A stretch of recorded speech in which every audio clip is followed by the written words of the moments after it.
Assalamualaikum dan selamat sejahtera saya ucapkan kepada Pusara kita Dr. Osman dan rakan-rakan sekalian. Saya Azman Bakar daripada kumpulan K5.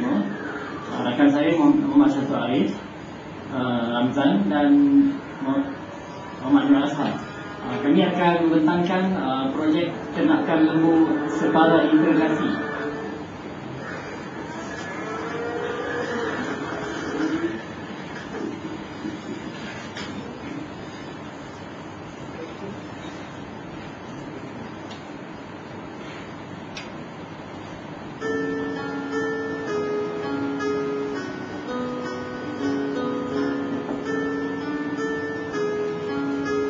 Sebagai pengenalan, projek yang kami akan laksanakan ialah ternakan lembu feedlot separa integrasi, di mana kami akan menggabungkan ternakan sel lepas bebas dan separa feedlot. Maknanya sebahagian daripada ternakan itu akan dibuang.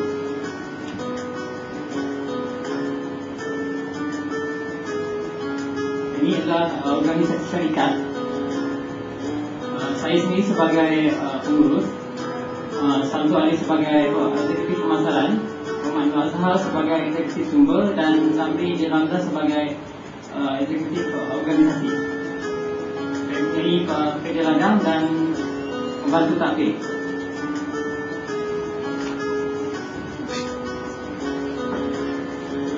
Sekarang kita akan tengok struktur pengagihan tugas. Yang pertama kita bicara kepada organisasi, pengurusan tugas dan pensetapan. Objektif projek pertama untuk mempromosikan pasaran dalam negara. Kita lihat pasaran untuk permintaan untuk daging tempatan sangat tinggi. Manakala kita sekarang tidak cukup bekalan, jadi kami berusaha untuk membanyakkan dan memenuhkan permintaan tersebut. Yang kedua, untuk mendapatkan keuntungan sebab daripada ternakan lembu ni kita mendapat keuntungan yang sangat tinggi. Membuka peluang pekerjaan kepada penduduk, khususnya kepada penduduk tempatan. Memenuhi matlamat kerajaan, sebab kalau kita tengok sekarang dasar kerajaan memberi tumpuan yang lebih kepada sektor pertanian, terutamanya peternakan. Sebab kita masih mengimport dalam jumlah yang sangat tinggi. Yang seterusnya adalah memaksimumkan penggunaan tanah. Lokasi projek. Projek ternakan lembu separa integrasi kami akan laksanakan di Pidi Pun Tebal, iaitu khususnya di kawasan Ladang Beram. Ini kedudukan tapak projek dengan keluasan tanah 27.594 ekar. Cara perolehan. Pertama, tapak projek seluas 27.594 ekar ni kami dapat daripada Pejabat Tanah Daerah Sumatera Selatan. Yang kedua, untuk memulakan projek kita perlukan sediakan diri dengan kemenangan itu khusus dan khidmat nasihat. So kami telah merujuk kepada Jabatan Haiwan Negeri dan Daerah. Yang ketiga, sebelum kita mulakan ternak, kita memerlukan lesen untuk menternak. So kami telah mendapat lesen daripada Majlis Perundangan Sumatera. Yang ketiga, kami telah menuju kepada Jabatan Pertanian, iaitu dari segi teknologi. Telah mendapat informasi dari segi mesin peracik, iaitu mesin peracik untuk dijadikan silas, sejenis makanan tambahan untuk lembu. Silas ni dia merupakan gabungan daripada jagung, tanaman jagung, pelepah sawit dan pelepah kelapa.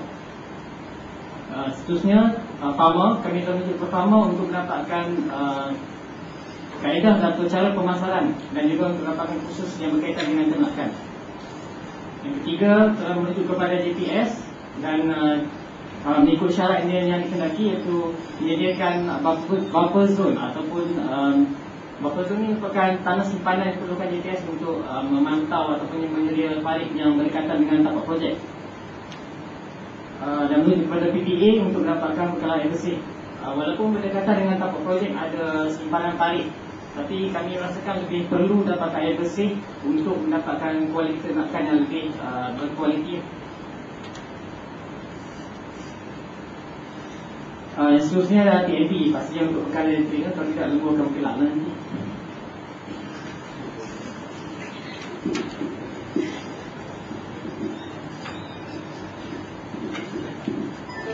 Assalamualaikum dan selamat pagi. Saya akan membentangkan bahagian belanjawan untuk melaksanakan projek Tanatan Lembu Suara Integrasi ini. Kami telah menggunakan dua kaedah sumber pembiayaan, iaitu daripada Bank Pertanian Malaysia dan juga sumber pinjaman daripada ahli bulan. Daripada Bank Pertanian Malaysia, kami telah memberi pinjaman sebanyak RM200,000 dan juga daripada setiap ahli telah menyumbangkan sebanyak RM5,000 seorang. Jadi jumlah keseluruhan untuk sumber pembiayaan kami ialah sebanyak RM220,000. Kami melaksanakan projek ini dalam tempoh 8 bulan, di mana dalam tempoh 8 bulan ini terbagi kepada dua fasa, iaitu untuk fasa yang pertama ialah selama 4 bulan, di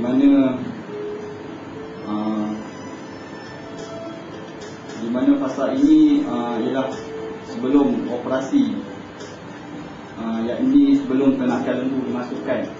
Dan juga yang kedua ialah fasa, yakni fasa semasa operasi dilaksanakan. Kita akan melihat kepada gaji KWSP dan juga SOCSO, di mana pendapatan ahli dalam sebulan ialah sebanyak RM1,621. Itu ialah dalam sebulan, di mana kalau dalam tempoh 4 bulan itu kami telah jumlah gaji ialah sebanyak RM25,936 untuk 4 orang. Dan juga pendapatan pekerja ladang dalam sebulan ialah sebanyak RM749. Dan juga pendapatan pembantu takbir dalam sebulan ialah RM873.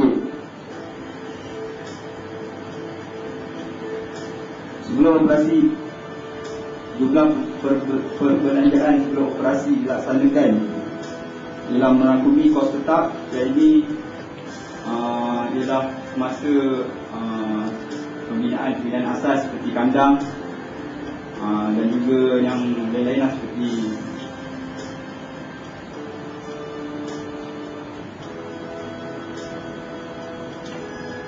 untuk kos tetap pembelanjaan ini ialah sebanyak RM57,950. Manakala untuk kos operasi, yakni di mana segala bil air, bil elektrik dan juga upah ialah sebanyak RM27,136. Dan juga kos berulang, yakni membayar sewa tanah misalnya, ialah sebanyak RM84,965. Semasa operasi dilaksanakan, jadi semasa lembu dimasukkan, jumlah keseluruhannya adalah sebanyak RM34,024. Jadi jumlah keseluruhan untuk membiayai projek ini dalam tempoh 8 bulan tersebut ialah sebanyak RM204,075. Dan kami mempunyai baki sebanyak RM15,925. Selepas tempoh 8 bulan tersebut, kami telah menjual segala hasil ternakan. Yang ini kami berpendapat bahawa harga seekor lembu adalah sebanyak RM1,600. Jadi kami mengambil keputusan untuk menjual 90 ekor lembu daripada 100 ekor lembu, iaitu, dan kami berjaya memperoleh sebanyak RM144,000. Baki yang ada kami telah bawa ke hadapan, iaitu baki semasa sumber pembiayaan dan juga hasil pendapatan yang kami perolehi ialah sebanyak RM159,925. Dan insyaAllah jika semuanya berjalan lancar, kami akan memasuki fasa yang ketiga untuk meneruskan projek yang seterusnya. Selamat pagi. Selanjutnya saya akan menerangkan mengenai keperluan projek.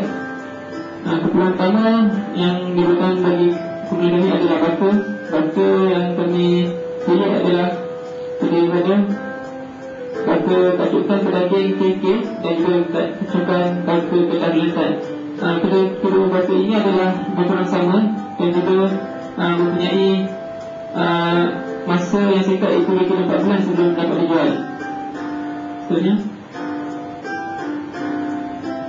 infrastruktur yang diperlukan ada di sini seperti kandang, takunan tinjau, tong makanan, pejabat, rumah penjaga, ambil bunga dan televis. Semua infrastruktur ini adalah sangat diperlukan bagi menjalankan operasi penerangan rumah ini.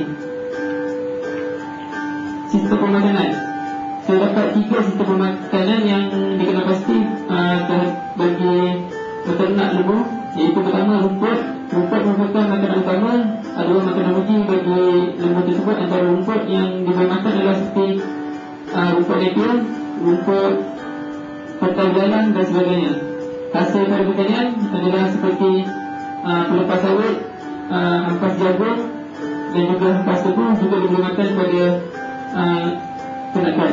Yang ketiga, makanan tambahan formula ataupun makanan yang diproses seperti PKC, Falcon dan Cake, enak cemas sawit, sludge dan sebagainya. Itu contoh makanan. Dan seterusnya adalah kesihatan. Kesihatan yang diperlukan yang telah pasti bagi ternakan hubungan bagi tiga perintah yang sama sebelum menerima ternakan, saat menerima ternakan dan semasa tempoh pemeliharaan.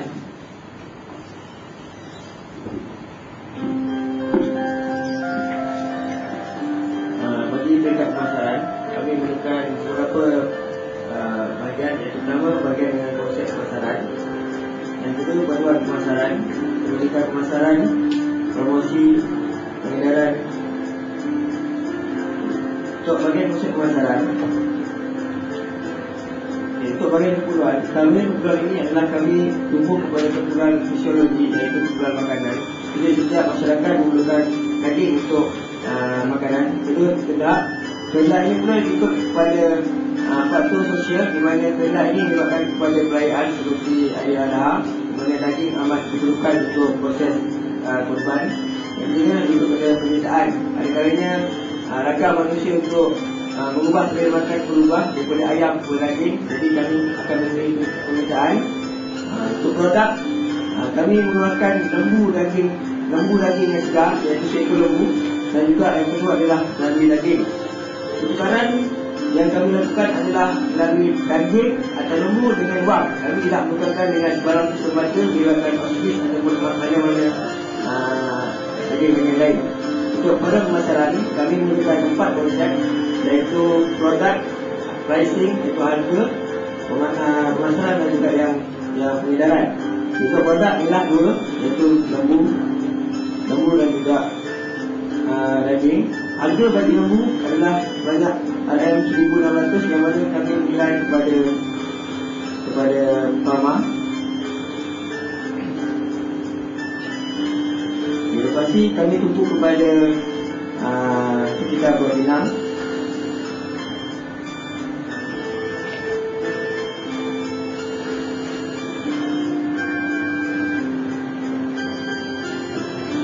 Tujuan sasaran adalah pusat tani.